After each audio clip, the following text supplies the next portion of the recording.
بینەرانی بەڕێز لە ڕاوێ ڕۆژی ستێر تیڤی ئەم کاتە و هەموو کاتێکتان باش. ناڕەزایەتیە جەماوەریەکانی ڕۆژهەڵاتی کوردستان و ئێران لە دووەمین هەفتەیاندا ئاکام و دەرەنجامەکانیان بەرەوکوێ دەچێ. کورد تا چەندە لەو قۆناغە نوێیی یا ئەو دۆخە نوێی لە ئێراندا هاتووەتە ئاراوە ئامادە و خۆی ساز و تەیار کردووە. کاریگەری ئەم خۆپیشاندانانە بۆ سەر کوردستان بەگشتی و ناوچەکە تا چەندە دەبێ، بە چ شێوازێک هەڵسوکەوت و مامەڵەی لەگەڵدا دەکرێت هەم لەلایەن پارچەکانی دیکەی کوردستان هەم لەلایەن حکوومەتەکان و دەوڵەتانی ناوچەکەوە. ئەمە تەوەری یەکەمی بەرنامەکەمان دەبێ. لە تەوەری دووەمدا وەکوێ وەردەزان ئەمڕۆ ساڵوەگەڕی کۆمەڵکوژی پاریسە. کۆمەڵکوژی پاریس 5 ساڵ بەر لە ئێستا ئەنجام درا. مەخابن هەواڵان ساکینە جانسز، هەروەها فیداندۆخان و لەیلا شایلەمز لە پیلانێکی ڕژێمی تورکدا کۆمەڵکوژ کران. لەسەر ئەوەش هەڵبەتە ئەمڕۆ کۆما جوواکێن کوردستان ڕاگەندراوێکی دیکەی بڵاو کردوێتەوە. لەو ڕاگەندراوەدا بکەران و ئەنجامدەرانی تیرۆرەکەرەوە پیلانەکە ئاشکرا دەکا و دەژڵێ تۆڵەی بەشێک لە تاوانەکە کراوەتەوە. تاوانەکەش درێژەی پێ دەدرێت. ئەم دوو تەوەرە دەبنە مژاری ئەمڕۆ، بەڵام تەوەری سەرەکیمان لەسەر ئێران و ڕۆژهەڵاتی کوردستان دەبێ. بۆ مەبەستەش لێرە لە ستۆدیۆ میوانداریمان کردووە لە بەڕێز عەلی کەریمی سیاسەتمەدار، پێکەوە ڕاوە و گفتوگۆی ئەم ژارانە دەکەین. کاک عەلی سەرەتا بەخێر بێ. زۆر سپاس، سڵاو بۆتەوە بۆ هەموو بینەرە بەڕێزەکانت. سپاس دەکەین. دوو تەوەرمانەیە، تەوەرێک ئەوەی کە وتمان سەرەکیە و بە فراوانی باسی لە سەرەکەین ڕۆژهەڵاتی کوردستان و ئێران، بەڵام ئەمڕۆ ساڵوەگەڕی پێنجەمی تەرۆرکردنی ساکینە جانسز و هەواڵانیەتی. دۆسیەکمان لەو بارەوە هەیە، هەڵبەتە لێدوانی کەجەکەش لە ناویدایە. کەجەکە پەیامی گرنگی داوە، شتی نوێی ئاشکرا کردووە، پاشان دێمەوە پێکەوە گفتوگۆیەکی کورد لەم بارەوە دەکەین. بەڵێ بینەرانی بەڕێز، لەم دۆسیەیەدا بابزانین ساکینە جانسز و هەواڵانی چۆن شەهید کران، دۆسیەکەیان بەکوێ گەشت، کەجەکەش چی نوێی ئاشکرا کردووە. 5 ساڵ بەر لە ئێستا لە 9 کانونی دووەمی ساڵی 2013دا لە ناوەندی پاریسی پایتەختی وڵاتی فەڕەنسا هەر سێ ژنە شۆڕژێڕی کورد ساکینە جانسز ناسراو بە سارا، یەک لە دامەزرێنەرانی پەکەکە، فیدان دۆغان ناسراو بە ڕۆژبین ئەندامی کۆنگرەی نەتەوەی کوردستان کەنەکە، لەیلا شایلەمز ناسراو بە ڕووناهی ئەندامی تەفگەری جوانان کۆمەڵکوژکران. لە هەمان مانگدا کەسێک بە ناوی عومەر گونەی دەستگیر کرا کە تۆمەتباری کۆمەڵکوژیەکە بوو لە پاریس، ڕەوانەی زیندان کرا و لێکۆڵینەوە لەگەڵی دەستی پێکرد. ناوبراو سەرەتا ئەنجامدانی تاوانەکەی ڕەت کردەوە، بەڵام زۆر بەڵگە هەبوون کە گونەی بە فیتی دەستگای هەواڵگیری میتی تورکیا تاوانەکەی ئەنجام داوە.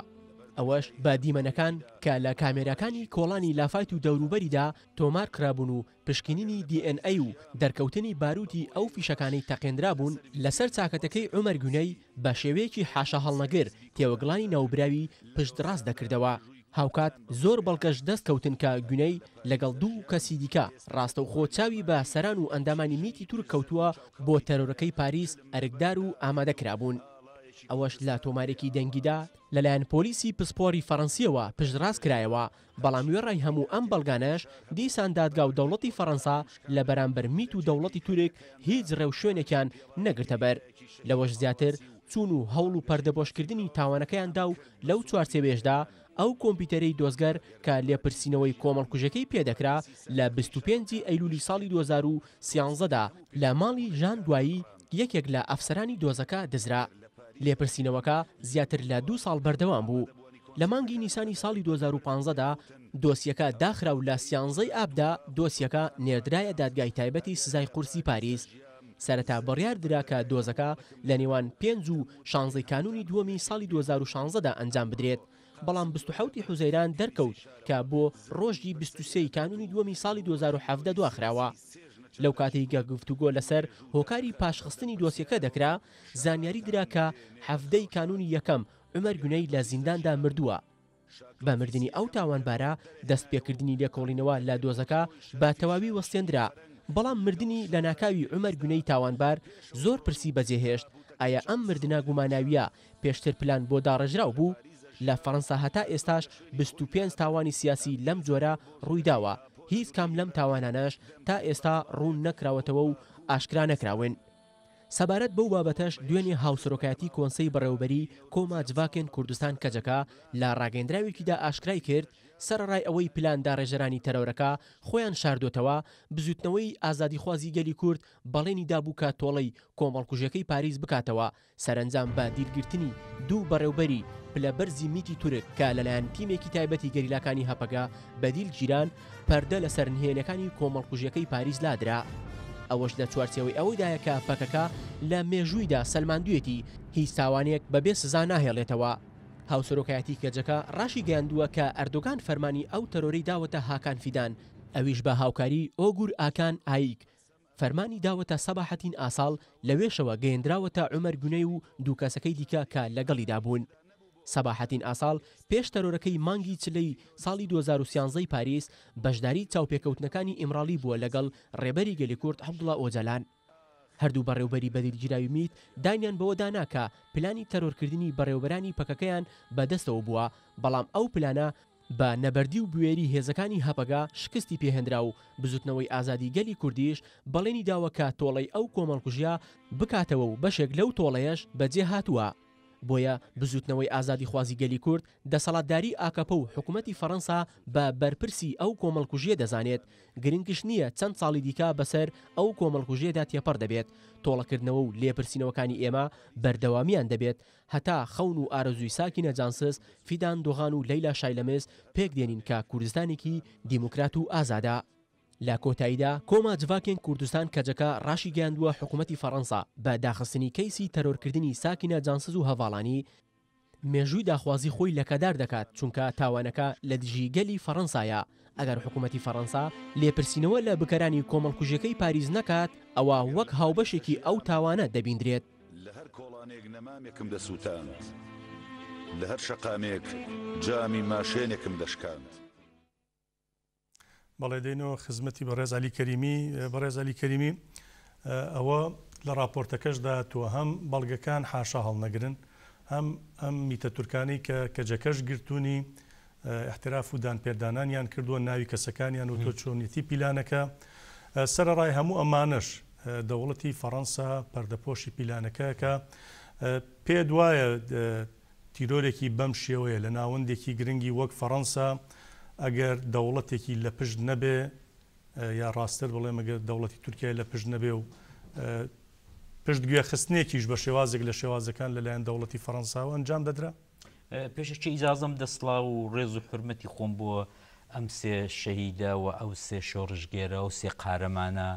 کچە سەکینە و فیدان و لەیلا بنێرم بەڕاستی دوای 5 ساڵان دەبێ دڵنیابن کە کورد لە بیریان ناکە ئەوانە گیانی خۆیان فیدای خەباتێکی ڕەوای میلەتی کورد کرد. ئەوەی کە دوای 5 ساڵان و دوای ئەوەی کە من خۆشبەختانە ئەو دەم کە ئەو دوو کەسە سیخوڕەی یا کارمەندەی میت لە سلەیمانی جیران لەوێ بووم و لە شارۆچکەیەکی نزیک سلەیمانی و بەڕاستی ئەوە خەبەرێکی یەکجار خۆش بوو کە کورد توانیوێتی لە مەرکەزی دەستگایەکی استخباراتی و ئەمنی وەکو میتی تورکیا ئەو دوو کەسە پەیدا بکە کە بەڕێی من جارە زوویە بەڵام کۆمەڵێک معلومات و زانیاری لەو دوو کەسەی دەستکەوتووە کە لە دەستی هەواڵانی قەندیلدایە و ئەمە ئیتر ڕووی ڕەشی میتی تورکیا و حکوومەتی ئۆردۆغانی بەڕاستی ئیتر بۆ هەموو کەسێکی ئیسپات کرد. حەقیقەت ئەوەیە کە ئەوە گرتنی ئەو دوو کەسە و کوشتنی ئەو سێ کچە شەهیدە ئەوەمان پێ دەڵێ کە لە ئەمڕۆی دنیای مۆدێرندا ئەوە دەوڵەتانی زلهێز و دەوڵەتانی گەورەی وەکو تورکیا و ئێران و ئەم جورە دەوڵەتانن کە دەتوانن تەرۆری ئاوا گەورە بکەن لە ناوەڕاستی شارێکی ئوروپایە و ینی بە کورت و کرمانجی ئەگەر دەوڵەتێک لە پشتی داعیش میت یا ئەو جورە تۆریستانە نەبێت ترۆر مستحیلە بە من و تۆ بکرێت مستحیلە بە گروپێکی بچووکی بە ئیمکاناتی بچووکی شۆڕژگێری یا شاخ بکرێت دەبێت تۆ لە سەفارەتەوە پیاوت هەبێ زەلامت هەبێت دەمچەکت هەبێت لە خودی سەفارەتەکان لە مەرکەزی وڵاتەکاندا بۆیە ئەمە بەڕێی من بەڵگەیەکی حاشا هەڵنەگرە کە هەم شەرمەزاریە پێش هەموو شتێک بۆ دەوڵەتی تورکیا کە لە ناوەڕاستی وڵاتێکی وەکو فەڕەنسەی و وڵاتانی ئوروپا دێنێ ئەو کارە قێزەونانە دەکات دێنێ ئاوە نائەمنی وڵاتانی ئوروپایە شتێک دەدا ئەمنیەتی وڵاتانی ئوروپایە شتێک دەدا و وڵاتێکی وەکو فەڕەنسەیە ئاوە دەشڵەژێنێت و لەوە خراتر شەرمەزارێ بۆ دەوڵەتی فەڕەنسەی مۆدێرنی سێکۆلاری دموکراتی خوازی لایەنگری مافی مرۆڤ کە ئاوا دیفاع لە خۆی و لە هاوڵاتیانی خۆی و لە مافی خەڵکی دیکەش دەکا کە بەڕێی من دێرەدا زۆر قسووریان کرد هەروەک چۆن کاتی خۆی دەوڵەتی نەمسا لە دیتنەوە و لە گرتن و لە تەحویلدانی بکوژانی شەهید دوکتۆر قاسملو زۆریان کۆتایی کرد دەوڵەتی فەڕەنسا بەداخەوە کە ئێمەی کورد هەموو پارچەکانی کوردستان پێمان خۆش و بە درێژایی مێژوو لەبەر خانم خاتو میترانی لەگەڵ لەبەر دانیێل میترانی لەبەر میسم ئەوانە پێمان وا بۆ کە دۆستایەتێکی باش پتە لە بینی کورد و شعبی فەڕەنسەویدا و حکوومەتەکانی فەڕەنسەدا هەیە بەداخەوە لێدوانەکانی دوێنەی ئەو سەرۆک کۆمارە گەنجە تازەی پاریس ئاغای ماکرۆن لە تەوەقوعی ئێمەدا نەبوو بەڕاستی و لە تەوەقوعی مرۆڤایەتیشدا نەبوو کە ئاوا زۆر بەبێ بەڵگە و بەبێ هیچ شتێکی لە باتیەوەی کە بێت یەخەی ئۆردوغانی بگرێت کە میوانیشی بوو ئیتفاقن کە بڵگا کە تۆ بۆ دەی وڵاتی من تێک دەدەی ئەتۆ دەی کوردان ئاوە دەکوژی سێدانە کچی فەقیری هەژاری شۆڕژگێری قارەمان ئاوە بە بێگوناحی لە ناوەڕاستی پاریس فیشەکان دەدەی و دایان کوژی لە باتیەوەی کە ئەوەی پێ بڵێ بەداخەوە زۆر قسەکانی ناخۆش بوو هیوادارم مقاماتی فەڕەنسا دەوڵەتی فەڕەنسا کە ڕابردوویەکی کۆنمان هەیە لە دۆستایەتی لەگەڵ کورداندا بە خۆیاندا بچنەوە و تەمکین نەکەن لەبەر بەرژەوەندی ماڵی لەبەر بەرژەوەندی کۆمەڵێک بەرژەوەندی تایبەت بە وڵاتانی وەکو فەڕەنسا بێنن مافی میلەتێکی مەزلومی وەکو کورد پێشێل بکەن ئەمە خەتایە بوو ئەمە شتێک بوو قسوورێک بوو کە باشەمەی ماکرۆن بۆچی دەگەڕێنەوە ئێمانوئێل ماکرۆن خەڵک گیوایەکی زۆری پێبوو تەنانەت لە فەڕەنسا و دەرەوەی فەڕەنساش کاتێکا دەندێ شتی نوێی پێبوو جیاواز لە سەرکردەکانی دیکەی فەڕەنسا و ئەوروپا بەڵام لە ساڵوەگەڕی نزیکی ساڵوەگەڕی پێنجەمینی ئەو تیرۆرەی لە پاریس کرا ئەردوغان دێتە ئەوێ لەوێ پێشوازی گەرمی لە دەکرێت اتفاقی سەربازیژی لەگەڵا دەکات ئەوەی تێدە بۆی دەڵم هەمیشە و دایم بەرژەوەندی زلهێزەکان و دەوڵەتان لە بەرژەوەندی کۆمەڵانی خەڵکو و میلەتە چەساوەکانی وەکو ئێمە زۆر لە پێشترا ئێمە دەبێت خەباتی خۆمان بۆ ئەوە ئیدامە بدەین کە ئەم جورە دەوڵەتانە شعبەکەیان لێوە خۆ بخەین کۆمەلگای مەدەنی کۆمەلگای ناو دوور لە حیزبایەتی بێنین بەڕاستی ئەو ڕێکخراوانە ئەنجوانیان لێوە خۆقین کە با بە دەوڵەتەکانتان بەخاچی بەرژەوەندێکی تەسکی دە 12 میلیارد دۆلاری چەک فرۆشتن و ئەوانە خەریکن لە بنەوە هەرچی کە بڕوا و مقدساتیانە کە مافی مرۆڤە کە دموکراسیە کە سێکۆلاریزمە هەمووی ژێر پێدەنێن بەڕێی من ماکرۆن وەکو سەرۆک کۆمارێکی بێت تەجروبە پێم وابێ ویستی کە مەنافعێک بەرژەوەندێک لە دەوڵەتی تورکیا وەربگرێت بەهۆی ئەو قسانەوە بەڵام من پێم وانە لە ناو موەسسات و لە ناو دەوڵەتی گەورەی فەڕەنسەیدا ئەو قسانەی ماکرۆن بچێتە سەری بەڵێ باشە کەجەکە دەڵێ گرنگ نییە چەندێک بخایەنێت چەند ساڵی تری بەسەردا بچێ بەڵام ئەوانەی تاوان بەرامبەر شۆڕژگەڕانی کورد بە تایبەتی ئەوانەی ئەو سێژنە شۆڕژگەڕی پاریسیان ئەنجام داوە بە سزای خۆیان هەر دەکەن ئەم شێوازی تۆڵەکردنەوە بەڕێزت خوێندنەوەی بۆ چییە لە کاتێکدا ئەمە دەبینین پێشتر زۆر تیرۆر کراون زۆر سەرکردەمان شەهید کراون بەڵام بەداخەوە تۆڵیان نەکراوەتەوە ئەمە قۆناغێکی نوێ نایەنێتە ئاراوە لە خەبات و تێکۆشانی گەلەکەمان نا بەهێق بەڕێی من کورد مەسلێکی خۆشی هەیە لەسەرەوەیدا زۆر جاران کورد دەڵێ تۆڵە بە سەبرە بەڵام بە زەبرە بەڕێی من ئەوە نییە کە تۆ ئەمە زۆر باشە ئەنفالمان بەسەرداهات ئێمە کیمیابارانی هەڵەبجەمان بەسەرداهات ئێمە ئەو هەموو دێوی دێهاتەی باشووری کوردستانمان ڕوخە ئەمە ئەو هەموو ئێستا لە هەڵاوگرمەی ئێرانەدا ئەمن خۆم لە بیرمەوە زۆرێک لە بینەران ئێستا دەزانن کە من دەڵم چی کاکە ئەمە دێوی دێهاتمان هەموو جینۆسایت کرا لە ڕۆژهەڵاتی کوردستان ئەمە شەرت نییە ئەمن ئەو ڕۆکانە بتوانم ئەتۆ خراپەیەک لەگەڵ من دەکەێت ئەو دقیقەیە و عینی سەعات ئەمن بتوانم تۆڵە بکەمەوە بەڵام مهم ئەو ئیرادەیە مهم ئەم نیەتەیە کە ئێمەی کورد نابێ بە سەرمانەوە بچێت چێ خراپەی لەگەڵ کردین ڕۆژێک لە ڕۆژان عەفوی نەکەین ڕۆژێک لە ڕۆژان لە بیرمان نەچێتەوە خێنی شەهیدەکانمان خێنی خەڵکی بێچارەمان دەربەدەرمان جینۆسایدمان و یا ئەم سێ شۆڕژگێرە کچەمان ئێمە لە بیرمان نەچێتەوە ئەوەی کە دەڵە بەسەرمانەوە ناچێت ڕاستە زۆر ڕاستە بەڵام ئەوەی کە چۆن و چۆن نییە بەڕێی من شەرت نییە و ئەوان ئاشکرای بکەن هەر لەباری ئەسکەری و نظامیشەوە لەباری سیاسەتشەوە لەباری ئەمنیشەوە حەق نییە پێمان بڵێن کە چۆن تۆڵە دەکەنەوە بەڵام بە دڵنیایی دەبێ نەخشەیەکیان هەبێ دەبێ استراتیژیەکیان هەبێ کە جارێکی دیکە 4 دانە کارمەندی ئیستخبارات و سیخوڕی میتی نەتوانن ئاوە بە ئاسانی گیانی 3 دانە کچی شۆڕژگەری ئێمە ئاوە بە ئاسانی برن و بەدەبێ بە جۆرێک لە جۆرەکان بە دەوڵەتانی ئوروپایش حاڵی بکەن کە بەڕێی من کاتی خۆی دەبوو سەرکردایەتی حیزبی دموکراتی کوردستان لە ڕۆژهەڵاتی کوردستان هەرگیز ئاوا بە سادەیی لە خێنی قاسملووی نەگوزەرابە کە بەڕێی من گوزەرا و دەبوو لەباری نێونەتەوەی و لەباری هەموو لۆبیێکەوە کربای سەرکردەکانی دوای دکتۆر قاشەی قاسملووی کە بەداخەوە بەڕاستی ئەو چیفایەتیان نەبوو کە بێن و دوای خێنی شەرفکەندیش یاد ئەویش یاتەوە سەری و ئەویشان هەبێت دیسانەکانە قەید ناکە بە حکمی دادگاکانی ئاڵمانەوە ئی شەرفکەندی تا ڕادەیەک بۆمان دەرکەوت کە وەکو ڕەفسەنجانی و ئەوکو ئەو قاتڵەکانی دیکەیان ئەوان مەمنوعن بەڕاستی و شتێکی کرد دادگای بێرلینێ بەڵام ئەوەی نەمسا بەڕێی من فقط و فقط دەگەڕێتەوە سەر کەمکاری خودی وارستانی دکتۆر قاسملووی بەڕێی من ئەوانەی کە ئەو ڕۆبەیان نامەی کەجەکەم دیت پێم وابێ کەجەکە وەکو حیزبی دموکرات ناکە و تۆڵەی خۆی دەکاتەوە بەڵێ باشە زۆر سپاسە دەکەم با بچینە سەر مژاری سەرەکی بەرنامەکەوی ڕۆژهەڵاتی کوردستان و ئەو ناڕەزایەتیە جەماوەریانەیە لەوێ هەیە و سەرتاسەری ئێرانیشی گرتووەتەوە بۆ بەرچاوڕوونی بەڕێزیشتان و هەروە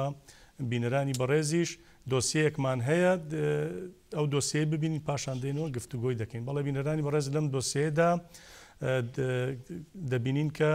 ناڕەزایەتیەکان لە 2 هەفتە نزیک بوونەتەوە ڕژێمی ئێران هەموو شار و ناوچەکانی میلیتاریزە کرد و هێزی جۆرا و جۆری بردووەتە ئەوێ لەم سەروبەندەشدا خامنەئی ڕابەری شۆڕشی ئێران ڕابەری کۆماری ئیسلامی ئێران دێت لێ دوان دەدا داخوازیەکانی گەل لە بەرچاو ناگرێ هەڕەشە لە ئەمریکا وڵاتانی دیکە دەکا و دەڵێ دەستی دەرەکی لە پشتی ئەم خۆپشاندان و ناڕەزایەتیانەوەن لە هەر لەم سەروبەندەشدا دیمەنێک بڵاو دەکرێتەوە هی ئەو ساتە وەختەیەکە ڕێبەری ئیسلامی ئێران لە دوای ئایەتوڵڵا خومێنی واتە عەلی خامنەئی دەستنیشان دەکرێت لە دیمەنەکەدا عەلی خامنەئی ناڕەزایەتی نیشان دەدا دەڵێ من شایەنی ئەو شوێنە نیم بەڵام هاشمی ڕەفسەنجانی پێداگرە لەسەرەوە کە ببێتە ڕابەری نوێی ئێران ئەوەش گفتوگۆیەکی زۆری لە ئێران و هەتا وڵاتانی جیان کە دەستگاکانی ڕاگەاندن محتەمن بە ئێران هێناوەتە ئاراوە. نەڕەزایەتیە جەماوەریەکانی ڕۆژهەڵاتی کوردستان و ئێران لە دووهەمین هەفتە نزیک بوونەوە بەهۆی گرتن و کوشتن و بریندارکردن و داخستنی تۆڕە کۆمەڵایەتیەکان میلیتاریزەکردنی زۆربەی شار و ناوچەکان بە هێزی جۆرا و جۆر لە چەشنی بەسی سوپای پازاران لەبەس شەخسەکان جاشە کوردەکان لە ئێستادا بە شەوانە ناڕەزایەتیەکان ئەنجام دەدرێن هەوکات بە جۆرەی ڕێکراوەکانی مافی مرۆڤ هەڵمەتێکی ڕەشبگیری لە ڕۆژهەڵاتی کوردستان دەستی پێکردووە و لەو چوارچێوەیەشدا دەیان کەس دەست بەسەر کراوە کە ناوی 43 کەسیان لەلایەن کۆمەڵی مافی مرۆڤی کوردستانەوە ئاشکرا کراون و دەیان کەسی تریش بانگێشتی دەستگا ئەمنیەکانی وەک ئیطلاعات کراون لە شار و ناوچەکانی تری ئێرانیش وەک ڕاگەیەندراوە تا ئێستا 2049 هاوڵاتی لەلایەن دەستگا ئەمنی و هەواڵگیریەکانی ئێرانەوە دەستگیر کراون لە سەدا 60 ئەو دەستگیر کراوانە لەلایەن بەرپرسانی حکوومەتی ئێرانەوە پشتڕاست کراونەتەوە لە سەدا چلەکەی تریشی لەلایەن ناوەندەکانی مافی مرۆڤ لە ئێرانەوە ڕاگەیەندراون کە بەم شێوەیە لەلایەن ڕێکخراوەکانی مافی مرۆڤەوە بڵاو کراوەتەوە 100 کەس لە هۆز و شاروشکەکانی دەوروبەری 300 کەس لە تەبرێز 500 کەس لە تاران کە سەدیان خوێندکاری زانکۆن و لەلایەن وەزارەتی زانستی بەڵای حکوومەتی ئێران دەستگیرکردنی تەنیان 90 لەوان پژڕاست کراوەتەوە 138 کەس لە مەشەد و 100 کەس لە ئیسفاهان و 50 کەس لە کاشان و 40 لە ئەردەبیل و 20 لە کەرەج ئەمە و دەوترێ شاڵاوی دەستگیرکردنی هەوڵاتیان ئێستاش بەردەوامە بەڵام ئامارێکی تەواو لەبارەی ژمارەی دەستگیر کراوان لە شارەکانی تردا لە دەستدا نییە. لەلایەکی ترەوە پەژەوەی ڕاگەیەندرا یەکێک لە دەست بەسەرکراوانی سەرهەڵدانەکانی ڕۆژانی ڕابردوو بە ناوی سینا قەنبەری تەمەن 23 ساڵ شەوی شەمەی ڕابردوو لە گرتوخانەیە بینی تاران بە شێوەیەکی گوماناوی گیانی لەدەستداوە. لە دادستانی گشتی پارێزگای مرکزی ئێران عەباس قاسمی ڕێگەیان دەستگیرکراوێکی تر بە ناوی وەحید حەیدەری لە زیندان ژیانی لەدەستداوە، بەڵام بانگێشەی کرد کە حەیدەری خۆی کوشتووە و دیمەنی ئەو خۆکوشتنەشیان هەیە. هەرچی بنەماڵی ناوبراویشە خۆکوشتنەکەیان ڕەت کردوتەوە و دەڵێن کوڕەکەیان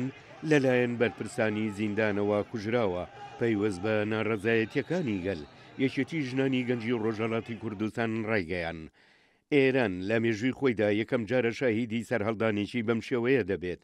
ئەوانشی کا پێشەنگایەتی ئەم سەرهەڵدانە مێژوویە دەکەن ژنان و گەنجانن، بە تایبەت بەشداربووانی ژنانی گەنج ڕنگ و ئاستی ڕاپەڕینەکەشی گۆڕیوە. ئەوەش دەبێت تا میکانیزمی سەرکەوتنی داواکاریەکانی گەلان ژنانی گەنج ئەمڕۆ خاوەن نازنامەیەکی جیاوازی ڕێخستنە و ئەمەش هێزێکی زیاتر بە ژنانی گەنج و کۆمەلگاکانی گەلانی ئێران دەبەخشێت. هەر بۆیە داوا لە هەموو ژنانی گەنجی ئێران بەگشتی ژنانی گەنجی ڕۆژهەڵاتی کوردستان بە تایبەتی دەکەین کە بە ئیرادە و باوەڕیەکی بەهێزتر خۆیان بەڕێخستن بکەن، بەشداری کارا بکەن لە هەموو ئەو سەرهەڵدانانەدا بۆ بەدیهێنانی دووار ڕۆژێکی دادپەروارانە و ئازاد و یەکسان تێبکۆشن. لەم سەر و بەندەشدا ئەمڕۆ ئایەتوڵڵا عەلی خامنەیی ڕابەری ئێران لەسەر ناڕەزایەتیەکان ئەخەوتووە و ئەمریکا، ئیسرائیل و عەرەبستانی سعودی دەستی دەرەکی بۆ هۆکاری ناڕەزایەتیەکان زانیوە و ڕایگەیاندووە.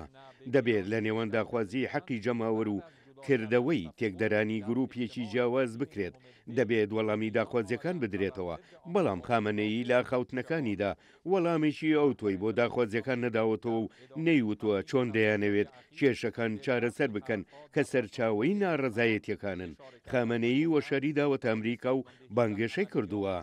پلانی ناڕەزایەتیەکان لە دووشن لە وڵاتی دراوسێی ئێران لەلایەن ئەمریکا و ئیسرائیلەوە پلانی بۆ داڕێژراوە، ئەوەش بێ وەڵام نامێنێتەوە. لەلایەکی ترەوە دوێنێ لە ڕووداوێکی چاوەڕوان نەکراودا دیمەنی ساتەوەختی دەستنیشانکردنی عەلی خامنەیی وەک ڕابەری ئێران بڵاو کرایەوە کە تێیدا خامنەیی خۆی بەشایەنی وەها پۆستێک نابینێ، بەڵام بە پێداگیری عەلی ئەکبەری ڕەفسنجانی و چەند کەسێکی تر بە زۆربەی دەنگی ئامادەبووان وەک ڕابەری نوێی ئێران دەستنیشان دەکرێت. بڵاوکردنەوەی ئەم دیمەنەش لەم کاتەدا گفتوگۆی زۆری بە دوای خۆدا هێناوە. ئاماژە بەوە دەکرێت لە سەروبەندی ساڵیادی مردنی ڕەفسنجانیدا بڵاوکردنەوەی ئەو دیمەنە لێدانی گورزە لە باڵی خامنەیی و ڕەوایەتی دانا بەو دروشمانەی لە دژی ناوبرا و دەوترێنەوە.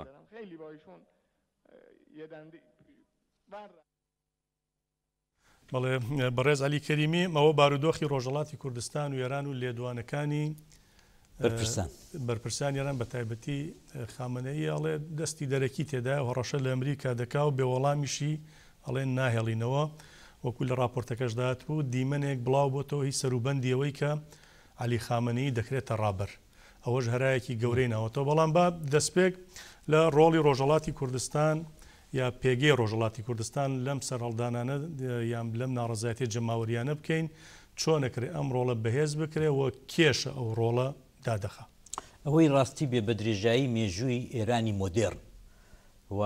لە دوای حربی عالەمی یەکەم و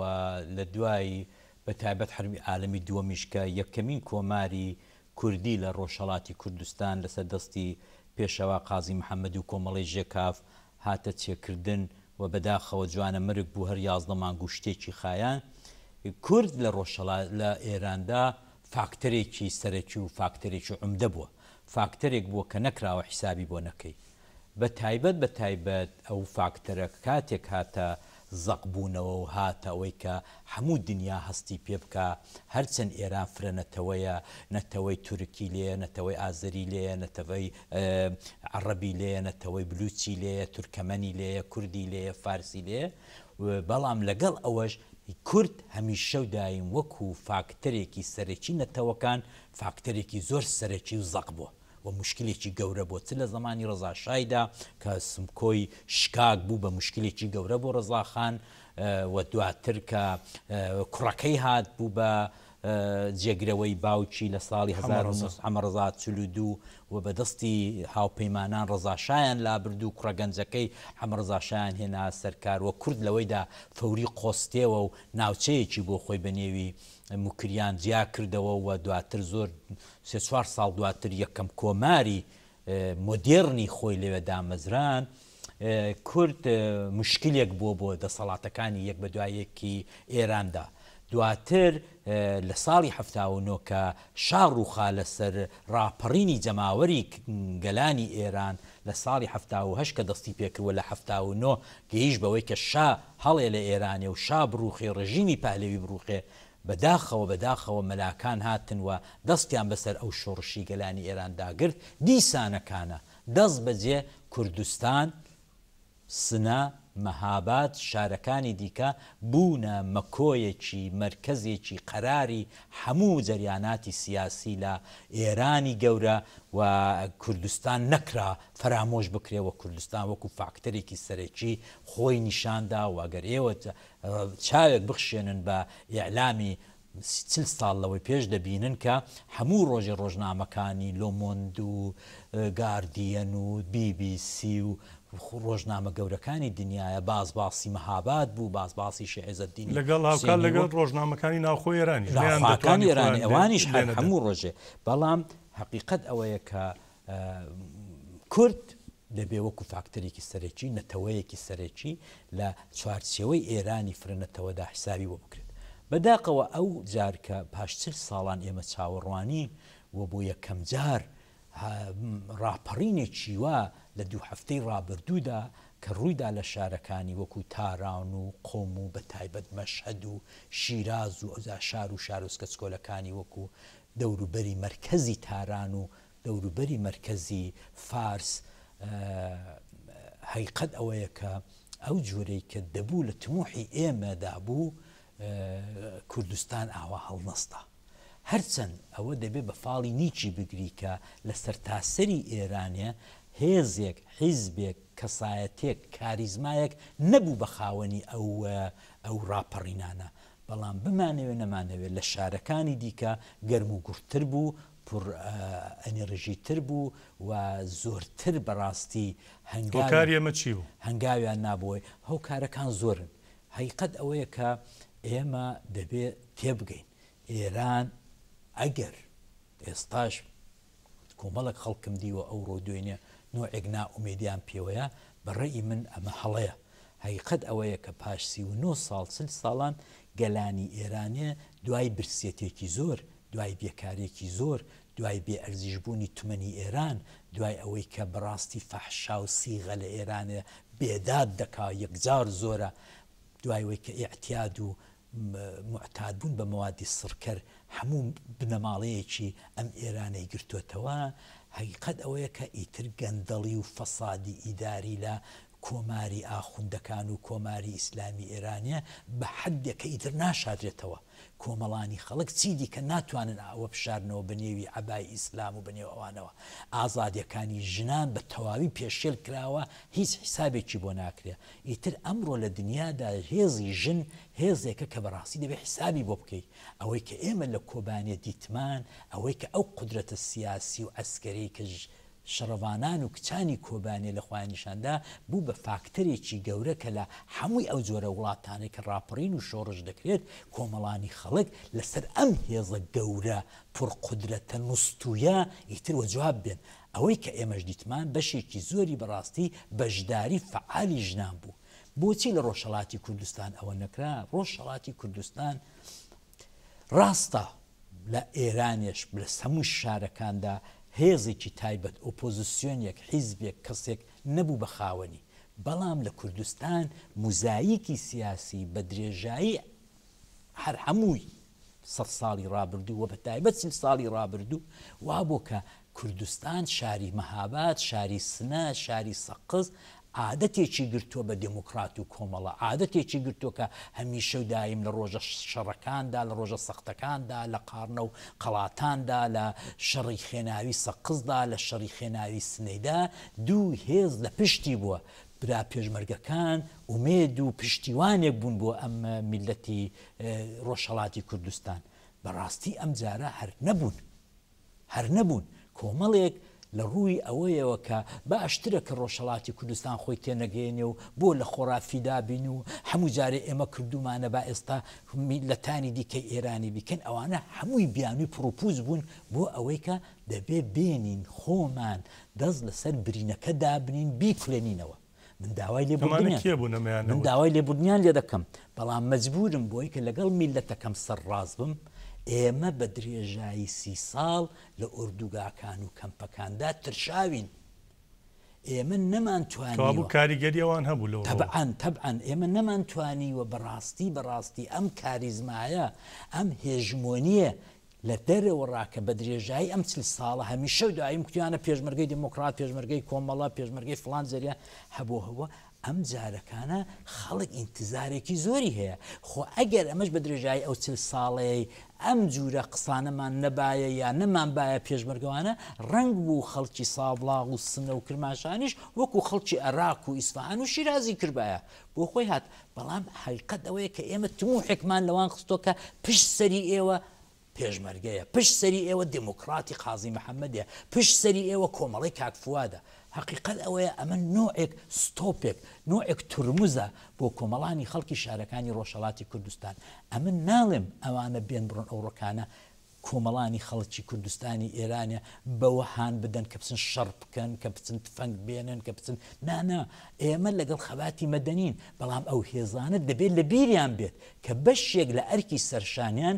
ڕاهبەریکردنی خەباتی مەدەنیە ئەوان ناتوانن تۆ بزانە بە درێژایی 39 ساڵ 40 ساڵ و 27 ساڵ دانیشتن لە کەمپەکانی سلەیمانی و قەڵای کۆیە و دەوروبەری هەولێرێ بزانە 4 کادری بەوەچیان نەتوانیوە پەروەردە بکەن لەوە خراتر ئەوەی کە دەبوو دەنیوە خودی وڵاتدا کادری سیاسی کادری شۆڕژگەر بۆ خۆی پەروەردە بێ بۆ خۆی بێتە مەیدان یا بتوانێت قابلیەتی خۆی نیشاندا لە ترسی پێشمەرگەی شاخ لە ترشی فلان مەسئول لە ترسی فلان سکرتێری حیزب لە فڵکە نەیانتوانیەوە تەنانەت خۆشیان نیشاندن بۆیە دەبینی ئەنجامەکەی بۆتە چی ئەنجامەکەی بۆتە ئەوەی کە کۆمەڵێک ڕێکخراوی زۆر بە نێو مەدەنی بەڵام هیچ دەباراندا نەبوو یا مەسەلەن کۆمەڵێک تۆ سەیری مەسەلەن ئەندامی پارلەمانەکانی باکووری کوردستان بکە هەر لە سەلات دەمیرتاش و هەم لە عوسمان و هەر لە هەمووی ئەو برادرانەی کە ئێستا زۆریان گیراون بزانە تورکیەیە کە کەڵ بەمووی بەندە ئەوان دەچن یەکی وەکو عوسمان بایدەمیر لە نێوڕاستی ئەم هەموو شۆڤێنیانەدا لە ناوەڕاستی پایتەختی تورکیای ئەنقەرایدا دەڵە کوردستان لەسەر دڵی منە باشە نەدەکرا خۆ ئەمن لەگەڵ هەمووی مقارنەکردنێک مخالفم بەڵام وەرن بە حکوومەتی دڕندەیی ئاخوندەکان کە بەڕاستی دڕندەن من دەزانم ئایلەی خۆم خانەوادەی خۆم فیدای دڕندەیی ئەو مەلایانە بوون بەڵام لەگەڵ ئەوەش لەگەڵ دڕندەیی ترک ئەوەی کە لە کوردستان کردیان ئەوەی کە چەند شاریان نابود کرد لە باکووری کوردستان کاکە ئەگەر سەر نەبن لە ئێران کەمتر نین بەڵام کادری پەروەردە شدەی باکووری کوردستان دێ ناترسێت دێ بەرامبەر تانکەکە دەوەستێت ئەی کاکە ئەتۆ بۆ نەتێش تۆ وەرە بزانە ئەندام پارلەمانی کوردی ڕۆژهەڵات تۆ وەرە بزانە مەسەن بۆکان ئەندام پارلەمانی هەیە کاکار پیا و پێ ئەی بنایی پێی بڵە کووردا مەسەلەن جا شارەکانی دیکە من ناموێت لێرە ئیهانە بە کەسێک بکەم بەڵام حقیقەت ئەوەیە کە ئەوانە ئەندام پارلەمانی کوردی شارەکانی ئێران نین ئەوانە ئەندام پارلەمان و جیرەخۆر و جیرە بەگیری مەلایەکن ئاخوندێکی تارانن هاتون بە نێوی لۆندەری کورد لێوە دانیشتون ئیجازەمان نەدا ئێمە لە شاخەوە ئێمە لە ئوردوگاکانەوە بێڵین دوو گەنجی وەکو عوسمان بایدەمیر وەکو سەلات دەمیرتاش بێنی خۆی پێ بگەێنێت و ئازا بێت و دڵنیاشم ڕۆژهەڵاتی کوردستان لە باکووری کوردستان کەم ناهێنێ ئەگەر لێگەڕین بتوانین پەروەردەیەکی دروستمانە بێت بۆیە مەسەلەن دەبینی باشە دەرەوەی ئەو لایەنانەی ناوەدهێنن مەسە هێز و لایەنگەلی دیکەنین خەڵک بۆ خۆی کەسایەتیەکان ئەکادیمیسیان ئەمن دڵنیام ئێستا ئەگەر ئیدامەی هەبێ کە پێشم وابێ ئیدامەی دەبێت بە ماوەیەکی زۆر کەم لە شارەکانی تاران و ئیسفەهان و شیراز سەرکردەی زۆر بەوە چێدێتە پێشێت مشکلی شارەکانی ڕۆژهەڵاتی کوردستان شەبەحێکمان لەوێ داناوە شەبەح دێوێکمان داناوە بە نێوی دموکرات و کۆمەڵە یا حیزبەکانی دەرەوەی وڵات خەڵک ناوێرێ قەد ئەلەم بکە لەبەر ئەوانە یەکسەر مۆرێکی پێوە دەنووسێنن جایا مۆری سەر بە جمهوری ئیسلامێ جایا مۆرێکی دیکە سەر بە فلان جێگایە ناهێڵن قابلیەتی خۆیان نیشان بدەن ئەمن ئەوە قسەی 15 ساڵەوەی پێشمە کە کوتم کاتی خۆی کە کوتم ئەم حیزبانەی ڕۆژهەڵاتی کوردستان کە جاران دەم کوت فاسید بوون ئێستا مەرحەلەیەک دێمە پێشێ دەڵێم ئیتر ئاستەنگن لەبەر بەرەو پێشەوە چوونی تەبیعی نۆرماڵی کۆمەلگای کوردی لە ئێران یعنی حتا ئەوانە هەبن ئیستعدادەکان نابینین حتا ئەوانە هەبن کاریزماکان دروست نابن حتا ئەوانە هەبن حیزبی سیاسی مۆدێرن نابێت حقیقەتەوەی ئەم حیزبانێک کە ئەمڕۆ لە ڕۆژهەڵاتی کوردستانن مۆدێرنین مەسەن هەردووینە پێرە سکرتێریەکێک لەو حیزبە گەورانە کە حیزبەکەی پێشەوە قازی محەممەدە دێت دەڵێ ئێمە 2 ساڵەوە پێش دەمانزانی ئێران وای دێ ئەی لەمە ئەی باشە کاکە تۆگە 2 ساڵەوە پێ وڵام من نەمدەزانی ئەگە تۆ 2 ساڵەوە پێش دەزانی ئێران ئاوا دەشێوێت ئەدی چۆن خۆت بۆ ئامادە نەکرد ئەدی چۆن یەک گجە 15-20 دانە کادری زوو بدەی بە وەچی زیرەنگی پرۆفیشناڵت نەناردەوە ساڵیش ماوەیەکی درێژە 2 ساڵ ئەی باشە دوای عینی ڕۆژنامە نووسەکە لە تەلەڤیزیۆنێکی باشووری کوردستان لی دەپرسێ دەڵێ ئایا خۆپێشاندانەکان درێژەی دەبێ پرسیارێکی منتقیە تۆ ئەگەر ئاگار لە کۆمەلگای خۆت بێت دەبێ بڵێ بەڵێ یا دێ بڵێ نەخێر دەڵێ ئەگەر میلەت ئیدامە بدەن بە خۆپێشاندانەکان دەڵێ ئەرێ ئایا خۆپێشاندانەکان درێژەی دەبێ کاچی سکرتێر دەڵێ ئەگەر خۆپێشاندانەکان درێژەی هەبێ میلەت مخاومەت بکە بەڵێ درێژەی دەبێت دەورەت سەری خۆت ئەم وڵامە منتقا ئەم وڵامە نالۆجیکە ئەسەن ئەمە عیبە ئەمە نیشانەی ئەوەیەکە ئەم سکرتێرە نە ئاگای لە حیزبەکەی خۆیەتی نە ئاگای لە کۆمەڵانی خەڵکە و مزاهراتی هەفتەی ڕابردووی سەرتاسەری ئێرانێ و بە تایبەت ڕۆژهەڵاتی کوردستان ئیسپاتی کرد کە ئێمە وەکو ئەحزابی ئۆپۆزیسیۆنی ڕۆژهەڵاتی کوردستان بە تایبەت ئەم دوو حیزبە کلاسیک و تەقلیدە کە دووسێ کۆمەڵەیە و دووسێ دوو دموکراتە بەڕاستی نە ئامادەن نە هیچیان بۆ خەڵک پێ و نە ئابدەیت بوونەوە و نە بە ئەمڕۆیی کراون باشە باسی ئەوەت کردوت دەمانە دەبنە ئاستەنگیش بۆ تێپەڕاندنی ماستەنگە پێویستە چی بکرێ ئەلبەتە ئەزمموی ژێ لە ڕۆژاوای کوردستان حەزبگەلێکی واژە بوون تەنانەت زۆر لەوەش زیاتر چوون دەستیان لەگەڵ ڕژێمی تورکیە تێکەڵ کرد بەڵام ئەو ئەزمونە سەرکەوت ڕابەرایەتیەکی نوێ ئەو خەباتە مەدەنیەی کە بەڕێزە داماژت پێدا هەروە لەگەڵەوەشدا خۆپاراستنی ڕەواشی لەگەڵدا بوو هەمووی هاتە ئاراوە لەوێت دەکرێت شێوازێکی لەوەی ڕۆژاوە من هیوادارم دەزانیت چۆنە ئەمن هەموو کەس دەزانێت کە هیچ شناسنامەیەکی حیزبم بێکیرفاندانێت تەحەدا دەکەم هیچ حیزبێک من بە موڵکی خۆی بزانێت بەڵام هەیقەت ئەوەیە کە کۆمەڵک تەجروبەم لە پێش چاوە وەکو کەسێکی خوێندەوار وەکو کەسێک کە متابعەی میلەتەکەم دەکەم لە هەر چوار پارچەی کوردستان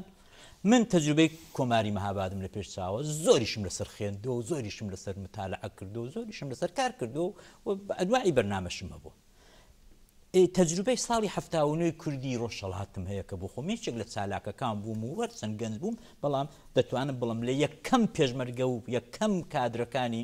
ڕۆژهەڵاتی کوردستان و ئاگام لە دموکراتی و کۆمەڵەشە بۆ کەوتمی فقط دموکراتی و کۆمەڵە هەبوون لە پێشدا کۆمەڵەش نەبوو دموکراتە بوو دواتر بۆ بە 2 مانگ 3 مانگ کۆمەڵەش هاتە مەیدانەوە هەرقەدەوەیە چەندین تەجروبەی کوردیمان لە پێشە خۆ شاخ و باڵی نییە خۆ مەسەلەن باسی ئەسکەندەری مەقدونی ناکەین خۆ باسی سوقڕات و زمانی یۆنان و کۆمارەکەی یۆنان ناکەین باسی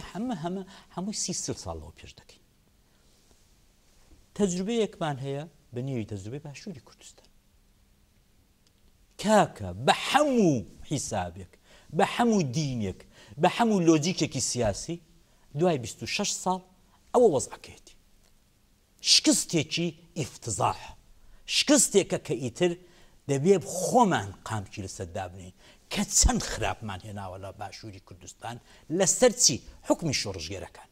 حقیقەت ئەوەیە کاکە هەندەرێنجان لە مێژ ساڵە ئێمە بڕوامان بەوەی پەیدا کردەوە من بەش بە حاڵی خۆم کاتێک خەباتی شۆڕژگێری لازمە پێویستە فەرزە بۆ میلەتانی چەساوە بکرێت بەڵام کاتێک دەبن بە دەسەڵات خراپی دەکەن کاکە بڕوات پێم بێت فلان سەرکردەی ئەو ڕۆی حیزبی یەکێتی پارتی حیزبی دموکرات کۆمەڵە لەگەڵ مۆگابی فەرقیان نییە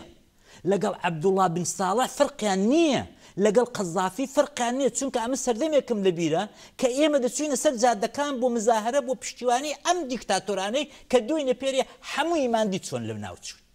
کاکە حەقیقەت ئەوەیە کە کاتێک شۆڕژگێرەکان دێنە سەر خەت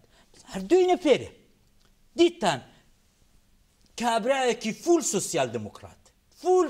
دموکرات حیزبێکی گەورەی وەکو یەکێتی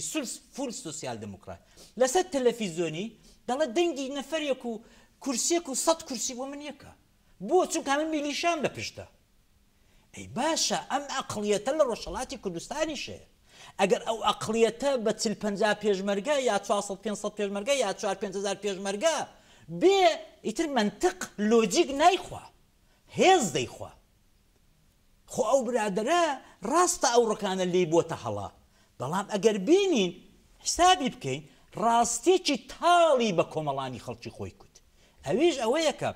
نە پارتی نە یەکێتی نە دموکرات نە کۆمەڵە بە دەنگی خەڵک لا ناچن بەڵام دیموکرات و کۆمەڵە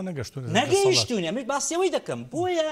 ئەوەی کە هیچ بەرنامەیەکیان بۆ وڵاتەکەیان بۆ مزاهرەت بەڕێی من دەبوو دوینێ و پێری هەفتەی ڕابردوو ئەگەر زمانی زوو بایە زمانی مەبدەع مابایە کە ئەو ڕاستە مەبدەع نەماوە ئایدۆلۆژی هەر هیچ یاری هەر بەکاری ناهێنن ئەگەر زمانی 40 ساڵ لەوە پێش بایە دڵنیام لە هەفتەی ڕابردوودا ڕۆژهەڵاتی کوردستان بە تایبەت شارە قارەمانەکەی کرماشان سنە خێناوی دەبوو بە مێحوەری هەموو جوڵانەوەکانی ناو ئێران دەبوو بە مەرجع بە شەرتێک ئێمە فوادێکمان مابە بە شەرتێک ئێمە دکتۆر قاسملوویەکمان بایە کە خۆی سەروگەردەنێک لە هەمووی ئۆپۆزیسیۆنی ئێرانی باڵاتر دەزانی حەقیقەت ئەوەیە ئێمە کە دەچینە بەرامبەر کابرایەکی لێکەوتووی کوڕینەوەی ڕەزاشای قوڵدور کاکە بە ئەوەندە تەوازوع ئەوە دەچین ئەوەندە دەست بە ئەژنەوەین کە خەجاڵەتی دەکێشێ هاوڵاتیەکەت هاوشاریەکەت هاونەتەوەیەکەت کە بڵێ ئەوە سەرکردەی منە ئێمە دەبوو تۆزێک غروری سیاسیمان هەبێت ئێمە لەگەڵ غروری سیاسی دەبوو مەبدەئی سیاسیمان هەبێ لەگەڵ مەبدەئی سیاسی دەبوو ئیرادەیەکی نەتەوەیمان هەبێت ئەمە حاڵی حیزبەکانە بەڵام ئەی ناکرێ گەل بەوەی ئاماژەت پێدا لە ئەسفەهان و لە تاران ڕابەرایەتێکی نوێ دەردەکەوێت لە ڕۆژهەڵاتیش ناکرێ هەمان شت ببێ ئەمن دڵنیام دەبێت ئەوە تەجروبەیەک دووبارە میلەت بێت دەنگ بوو چاوەڕێ بوو کوڕکاکە من ناڵێن پێشمەرگەتان نارباوە ئیتفاقەن زۆر هەڵە بوو پێشمەرگە بنێرنەوە نیشانە بینێرنەوە کاکە تۆرە لە من پرسە ئەوانە قسە با بۆ خەڵکی بێخا بەڵام لایەنێگەی ئەڵێمە 10,000مان حازرە کۆرە کاکەەوە بەفشە بۆ خۆی بکە کاکە ئەوانە بەکرێ گیراون ئەوانە کاکەن مەعاش وەردەگرن لە باشووری کوردستان کاکە زەین چۆنە شۆڕش بە پیاوی مەعاشخۆر ناکرێت شۆڕش بە مەبدە و ئیرادە دەکرێت شۆڕش خەبات بە ئەو ئاسکە جوانانەی قەندیل دەکرێت بەوە ناکرێتەوە ورگت ئەوەندەیە دەچی بۆ چێ لە شین و نازام دەچی بۆ چۆ بەوە ناکرێت حەقیقەت ئەوەیە کە ئێمە ئیسپاتمان کرد لە 4-5 مەورود کە من هەمووی لەوێ بووم ئیسپاتمان کرد لە ماوەی ئەم 27 ساڵێدا تەنانەت نەمانتوانیوە 2 مەفرەزە 3 مەفرەزە لە کچ و کوڕە جوانەکانی گەنجی مەهاباد و سەقز و سنا پەروەردە بکەین بیانکەین بە مەسئولی ئەسکەری بیانکەین بە مەسئولی سیاسی بیانکەین بە ڕابەر بیانکەین بە دیپلۆماتکار تەنانەت سەردەمێک کە ئێمە پێشمەرگە بووین کێشی هیچمان لە ناوچەیەکی گەورەی وەکو ناوچەی مەهاباد کە من بۆ خۆم تێیدا بووم کە زیاتر لە 150-200 پێشمەرگە بووین کێشی هیچمان هیچ کامێک کێشی خۆمان نەدەگەیشتە 55 کیلۆ کاکە ئەو شاخ و ئەو دوند و قەناستە و ئەوە ئەگە تۆ بە تەمای ئەوانەی هەرچە من بڕوان بەوانە نەماوە ئەمە بە کێشی 120 کیلۆیی ناکرێت بە ورگی 3 میتری ناکرێت کاکەجان حەقیقەت ئەوەیە کە تۆ نەتوانیوە وەرە بیڵێ ئەو قسەی بکە بۆ ئەوەی کە کۆمەڵانی خەڵکی لە نێو شارەکان گەرمیان خۆش و ئازابێن بێنن ڕەهبەری مۆدێرنی خۆیان ببیننەوە بێنن خەباتی ڕاستەقینەی خۆیان بدۆزنەوە لە کام تەجروبە بەڕێی من کۆمەڵک تەجروبەمان هەیە تەجروبەی کۆماری مەهاباد تەجروبەی 79 ئێمە لە شارەکانی ڕۆژهەڵاتی کوردستان کە شوڕا و شتیوا بوو تەجروبەی باشووری کوردستان کە لە هەمووی تەجروبەی ڕۆژاوای کوردستانیشمانێ وەرە ئەمن چاوم کوێر بێت هەر کەس بە ویژدانی هەبێت وەرە کاکە بمانێ نەمانێت تەجروبەی ڕۆژاوای کوردستان تەجروبەیەکی سەرکەوتوویە ئیجازەی بە میلیشیان نەداوە ئیجازەی بەوە نەداوە کانتۆنی دروست کردووە چی کردو چی نەکردو پێکەوە ژیانی گەلان کە بەڕێی من ئەوە گرنگترین نقطەیە لە ڕۆژاوا مهمترە لە ڕۆژهەڵاتی کوردستان چونکە کاکە هەندرێن لە ڕۆژهەڵاتی کوردستان ئەمن ئەلەو دێی دەژیم دە 5 کیلومتر لە دوای دەیەکەی من ئازەریە ئەمن سنەم ئەو شیعەیە دێهاتەکانمان مەسەڵ محەممەدیار نیوەی شیعەیە نیوەی سنەیە نیوەی عەجەمە نیوەی کوردە کاکە ئێمە پێویستیمان بە فۆرمۆلێکە کە بتوانین احترامی مقابل پێکەوە با من دەڵم کامێک لەم حیزبانی ڕۆژهەڵاتی کوردستان کاری بۆ ئەوە کردووە کە تەجروبەی پیس و گڵاوی شەڕی نەغەدە لە ساڵی 1970 تکرار نەبێتەوە کاکە دڵنیام تکرار دەبێتەوە نەتەنیا لەگەڵ ئازەری لەگەڵ خودی براکان تکرار دەبێتەوە حیزبی دموکرات لەگەڵ حیزبی دموکرات کۆمەڵە لەگەڵ کۆمەڵێ بۆیە ئەمڕۆکانە باشترین شت ئەوەیەکە شۆڕشی گەلانی ئێران ناکوژێتەوە جارێ چونکە خەڵکی ئێران کارێکی کرد کە مقدساتی خامنەیی و ڕەفسەنجانی و ئەحمەدی نژاد و ڕوحانی هەموو ڕوخان خەڵکی تر فێر بوو بڵێ مەرگ بەر خامنەیی خەڵکی تر فێر بوو بڵێ مەرگ بەر ویلایەتی فەقیه خەڵکی تر فێر بوو بڵێ ئەمن جمهوری ئیسلامیم ناوێت ئەمە هەنگاوێکی باش وەرن با بە هەمومان وەرن بەڕاستی بە هەمومان پێشی میلەتی خۆمان لە ڕۆژهەڵاتی کوردستان ئازاد بکەین پێیان بڵین ئێمە نەمانتوانی ئێوە ڕێکخەین بەڵام خۆتان ڕێکخەن خۆتان دەنێو خۆتاندا سەرکردەی مەیدانی خۆتان بدۆزنەوە خۆتان دەنێو خۆتاندا چی دیکە پشت بە منی کۆیە و پشت بە منی سەرجۆز مەبەستن وەرن میلەت خۆتان ئەگەر ئەوەندە سەداقەتەمان مابێت بێنین ئەو مەسیجەیان بدەینە گەورەترین خزمەتمان کرد باشە بەڕێز عەلی کەریمی سیاسەتمەدار زۆر سپاست دەکەین بینەرانی بەڕێز زۆر سپاس بۆ ئەوەش کە تام ساتە لەگەڵمان دابن شەو و شەوگارتان خۆش بەختەوەر بن